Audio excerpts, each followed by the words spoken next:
Mesdames et Messieurs les Présidents, amis et frères et chefs d'État, Mesdames et Messieurs les représentants, envoyés spéciaux et délégations spéciaux présents, Mesdames et Messieurs les ambassadeurs et membres du corps diplomatique, partenaires techniques et financiers de Madagascar, Mesdames et Messieurs, je tiens tout d'abord à exprimer à quel point je suis heureux et reconnaissant de vous accueillir ici à Madagascar, en ce lieu symbolique et historique où les dirigeants successifs de notre pays ont été sacrés par le peuple. Vous avez traversé des océans pour rejoindre la grande île et marquer votre solidarité pour honorer cette cérémonie d'investiture. Je remercie ici le président de l'Union africaine, mon ami Azali Assoumani, président de l'Union des Comores et son épouse, Assisikatea Kabea, One Floor, l'Union européenne, Union africaine. Nous sommes également très honorés d'accueillir le président en exercice de la SADC et le président de l'Angola, présents ici. Assisikatea Kamafriankouaji. Merci également à Monsieur le Président de la République du Mozambique. Nous sommes très honorés également d'accueillir Monsieur le Président du Zimbabwe.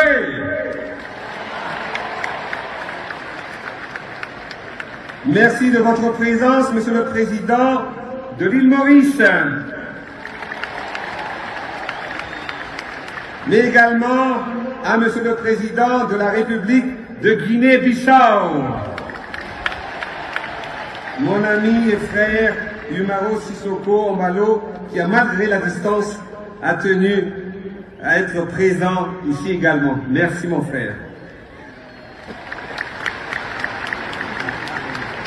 Je remercie également tous les envoyés spéciaux qui ont fait le déplacement pour représenter leur pays respectif.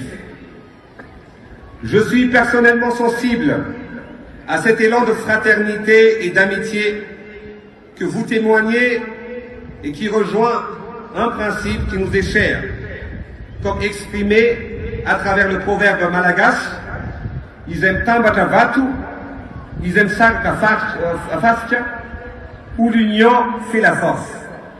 Votre présence honore notre nation tout entière.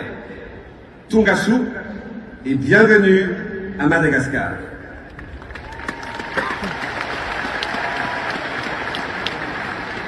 La cérémonie d'aujourd'hui est bien plus qu'une formalité constitutionnelle. C'est surtout le serment solennel que je fais envers ma patrie et le peuple malagasy. Mon attachement à Madagascar, terre de mes ancêtres, et au peuple malagasy guideront chaque et chacune de mes actions. À travers ce serment, et avec un amour profond et sincère, je m'engage à diriger Madagascar avec détermination pour construire une nation plus forte et plus prospère et à œuvrer pour son rayonnement. Je mettrai tout en œuvre pour garantir l'unité et la solidarité de la nation. L'élection à Madagascar a été un témoignage de la maturité démocratique de notre nation. Le processus s'est déroulé dans la sérénité, d'une manière pacifique et exemplaire. C'est un signal fort de la volonté du peuple malagasy d'avancer dans la continuité d'un environnement de paix et de stabilité, car on ne peut pas bâtir et construire un pays sans stabilité. Mais malgré les défis qui se sont dressés sur notre chemin durant les 5 dernières années, la pandémie, la sécheresse, les cyclones dévastateurs et même les coups bas et trahisons politiques, nous avons avancé, bâti et construit, mais surtout réalisé des infrastructures proches et utiles à la population dans tous les districts jamais réalisés à Madagascar afin de rattraper le retard de développement accumulé depuis plusieurs décennies.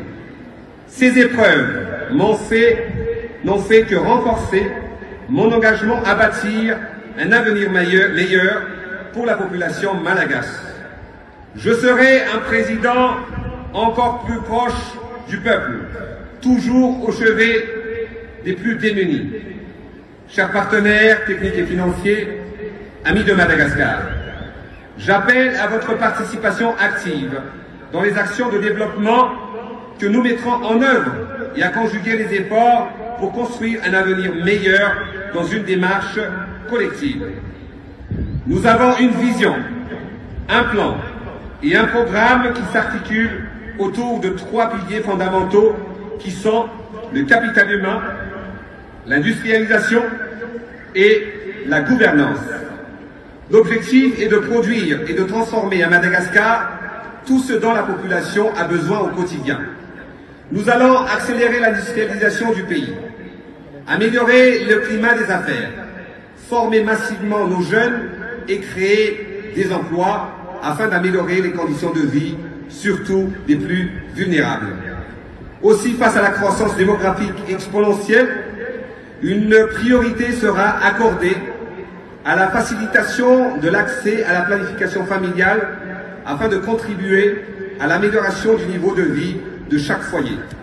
Par ailleurs, ce mandat sera marqué par une lutte active contre toute forme de corruption, servant les intérêts individuels au détriment de l'intérêt général. Je serai ferme et intransigeant sur le respect des valeurs de l'intégrité, de l'honnêteté et de la loyauté qui s'imposent à tous les responsables au service de l'État et de la nation. Mesdames et messieurs les partenaires de Madagascar, ensemble, nous allons relever les immenses défis qui nous attendent. Madagascar est aujourd'hui en chantier, la transformation est en cours, l'émergence est à l'horizon. Les grands chantiers que nous avons initiés vont indéniablement transformer et mener Madagascar vers l'émergence. Le bien-être de la population sera au cœur de mes actions, menant vers une société équitable. La mise en œuvre des réformes structurelles impactera positivement et efficacement la croissance économique du pays. Nous allons également raffermir notre présence à l'international pour continuer de porter la voix de l'Afrique et de l'océan Indien dans nos préoccupations communes, notamment celle du changement climatique. Construisons ensemble un avenir où la solidarité et l'espoir guideront nos actions vers des horizons plus prometteurs. Merci de croire en nous, merci de croire en Madagascar et merci de votre confiance. Ensemble, nous écrirons l'histoire de Madagascar. Que Dieu bénisse notre nation et guide nos pas sur la voie du développement. Je vous remercie. Madagascar Masnatan Razana, Magasita Katukla, Makatella Tukla.